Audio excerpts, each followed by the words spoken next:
Hey, ¿qué tal amigos? Stuart here from Spain Speaks. Today with the second installment in this new video series that I'm doing about Spanish news, a Spanish news review, where I look at some of the stories that have caught my attention over the last week or so in the Spanish and international press about this country. And the idea is to have a look at the articles, get some feedback from you in the comment section. I'll give my 20 cents worth on the articles as well, and hopefully give a bit of a background to some of these stories as well to help you and to help me to understand how this country works. Now, the first thing we're looking at today is the Shakira tax investigation that has been launched by the Spanish Hacienda, or the Spanish tax ministry. We all know that Shakira is probably Colombia's second most famous export, and she resides in Spain, and the Spanish tax authority has decided to go after her about some tax irregularities that come from whether or not she was residing in this country during a certain period. She says that she wasn't. The tax department has information that apparently says otherwise, and they're going after Shakira for back taxes. Now, the background with Shakira is that she is in a relationship with a famous football player here in Spain called Gerard Piqué, who plays for Barcelona Football Club. And they've been in a relationship for about 7 or 8 years now. They met at a World Cup, I think in 2010. They have a couple of kids together.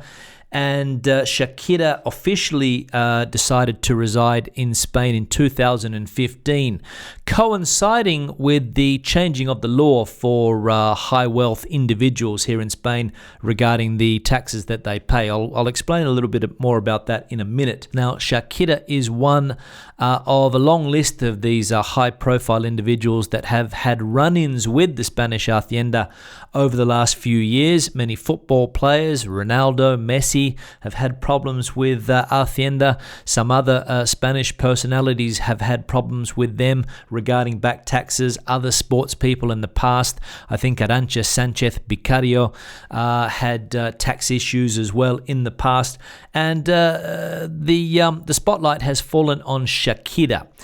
Now, the reason that she officially started living in Spain in 2015 was that in that year, Spain changed its tax regime for rich celebrities or sports people back to what they call the Beckham Law. The Beckham Law. Now, the Beckham Law was established back in 2005 or 2006 when David Beckham came to live in Spain and play football for Real Madrid. And what it meant was that the money that Beckham earned in Spain, or the money these people earn in Spain, is taxed by the Spanish tax authority. But the money they earn offshore for, royalties, regarding their image, and perhaps they do some advertisements in other countries. Shakira probably earns income here in Spain, but she has a lot of external revenue sources as well, which is the case of a lot of football players. Neymar, Ronaldo, Messi, obviously not coming from this country. They have, income sources in other countries as well.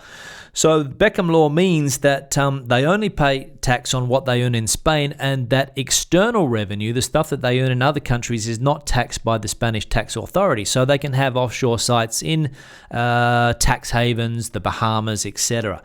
Now, Shakira was residing in the Bahamas before residing in Spain. So obviously she has quite a lot of incomes coming into that particular area as well. And there was an article here also which said what Shakira's tax evasion case means for expats in Spain.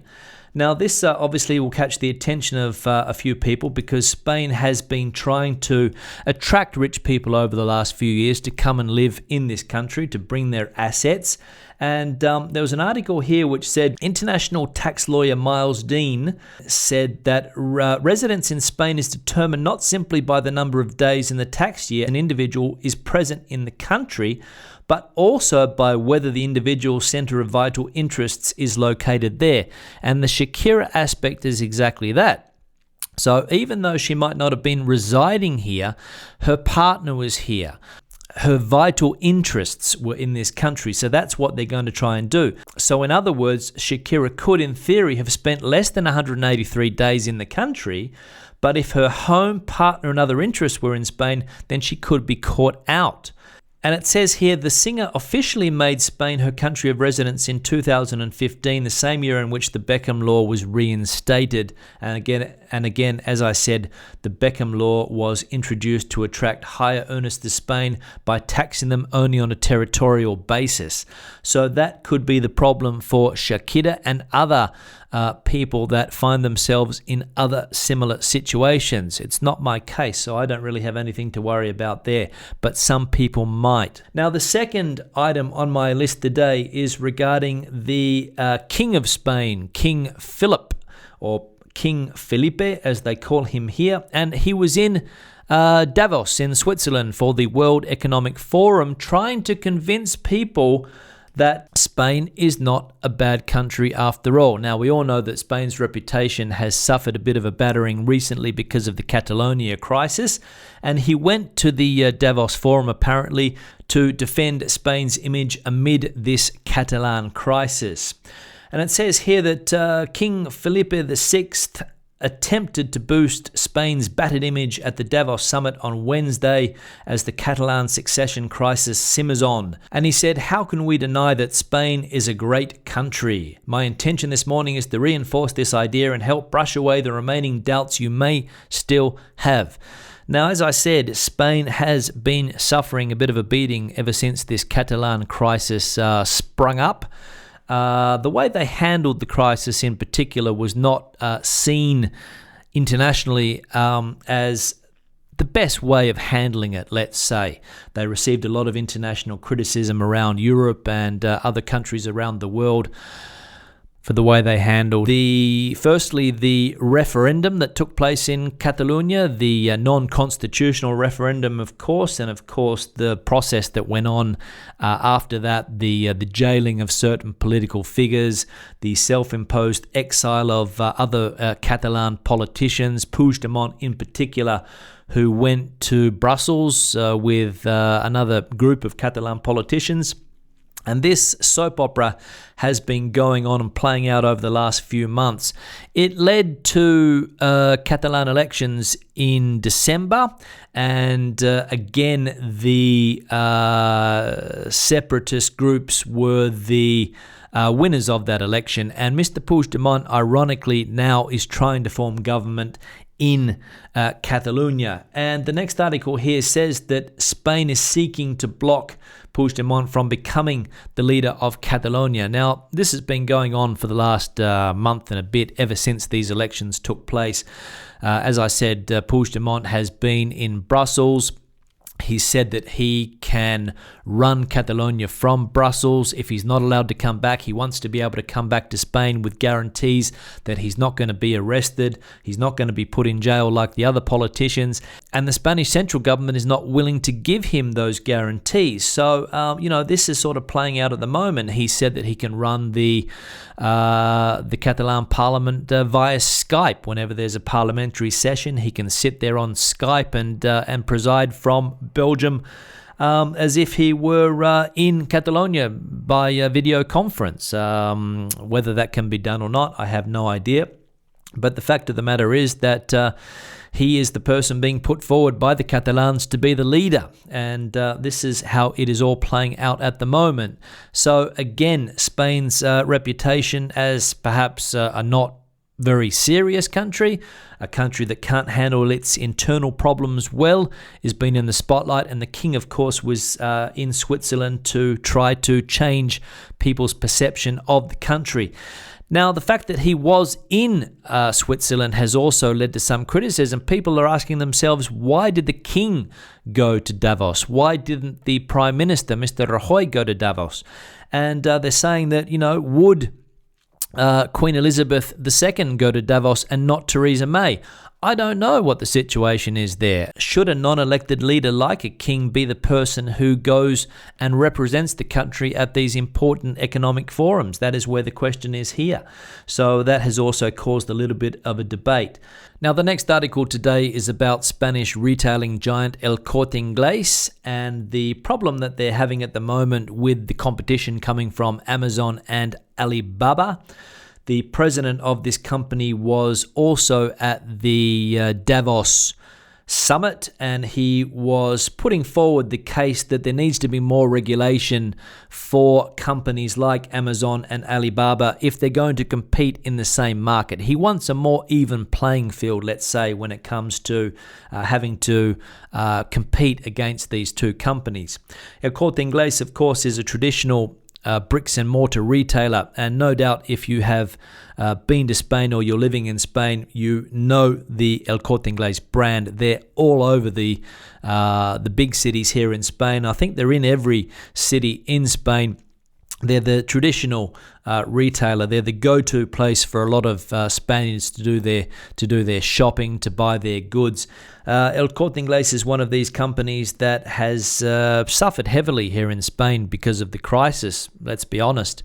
They were completely isolated in the Spanish market. I don't think they have an international presence except for Portugal, and they were caught with their pants down. They invested heavily before the crisis hit on traditional department stores, and of course combine that with the online frenzy that has hit Spain over the last 5 or 6 years, and they've really been caught in a difficult position.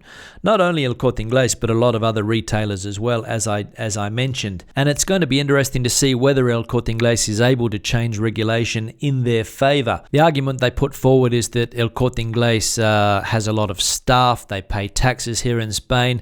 The argument they say against Amazon is that Amazon are based in Luxembourg here in Europe. They don't pay taxes here in Spain, or at least they don't pay the taxes that they should be paying here in Spain.